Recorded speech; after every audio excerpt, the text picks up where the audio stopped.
আজি নিৰ্বাচন আয়োগে প্ৰকাশ কৰিছে সম্পূৰ্ণ ভোটাৰ তালিকা আৰু এই ভোটাৰ তালিকাত আপোনাৰ নাম আছে নে কৰ্তন কৰা হৈছে সেয়া আপুনি কেনেকৈ জানিব সেয়া জানিবলৈ আপুনি কোনো ধৰণৰ বিএলঅৰ ওচৰত যাব নালাগে কোনো কম্পিউটাৰ চেণ্টাৰত যাব নালাগে আপুনি ঘৰতে বহি আপোনাৰ মোবাইলতে আপুনি চেক কৰিব পাৰিব আপোনাৰ নাম আছে নে কৰ্তন কৰা হৈছে এই সম্পূৰ্ণ ভোটাৰ তালিকাত আপোনাৰ নাম আছে নে নাই আপুনি পৰীক্ষা কৰিবলৈ যাব লাগিব যিকোনো এটা ব্ৰাউজাৰত যেনেকৈ মই প্ৰথমে যাম ক্ৰম ব্ৰাউজাৰত আৰু ক্ৰম ব্ৰাউজাৰত যোৱাৰ পিছতে ইয়া মোৰ ওচৰত ওলাই আছে গতিকে মই প্ৰথমৰ পৰা আপোনালোকক দেখুৱাই দিছো প্ৰথমে আপুনি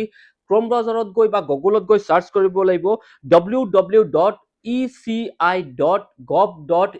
বুলি সাৰ্চ কৰিব লাগিব মই সাৰ্চ কৰিছো আপোনালোকে স্ক্ৰিনতো দেখা পাইছে তাৰ পিছতে আপোনালোকৰ দ্বিতীয় নম্বৰ যিটো লিংক আছে তাত ক্লিক কৰিব লাগিব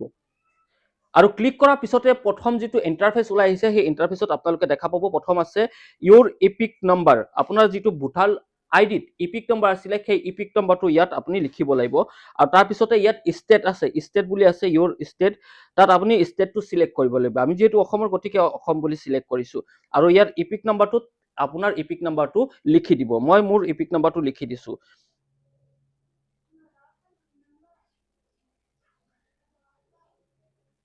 মোৰ ইপিক নম্বৰটো মই লিখিলো লিখাৰ পিছত ইয়াতে এটা কেপচা কোড আপোনালোকে দেখা পাব সেই কেপচা কোডটো আপোনালোকে ফিল কৰি দিব লাগিব মই কেপচা কোডটো ফিল আপ কৰি দিছো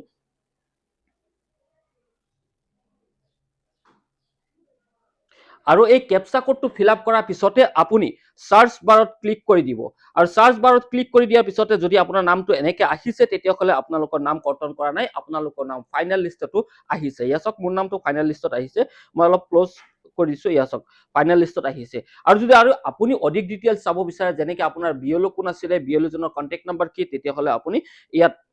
ক্লিক কৰি দিলে আপুনি গোটেই ডিটেইলছটো আপোনাৰ ইয়াত গোটেই ডিটেইলছটো পাই যাব ইয়াতে সক ৰাইট সাইডত আপোনাৰ বিএলঅ জনৰ নাম কি বিএলঅ ফোন নম্বৰ গতিকে আপুনি যদি ভাবিছে ফাইনেল লিষ্টত আপোনাৰ নাম আহিছে নে নাই তেতিয়াহলে এনেদৰে চেক কৰক লগতে এই ভিডিঅটো যিমান পাৰে শেয়াৰ কৰি দিয়ক লগৰ বন্ধুসকলৰ ওচৰত যাতে সকলোৱে ঘৰতে বহি নিশ্চিন্ত মনে নিজৰ নাম আহিছে নে নাই সেয়া চেক কৰিব পাৰে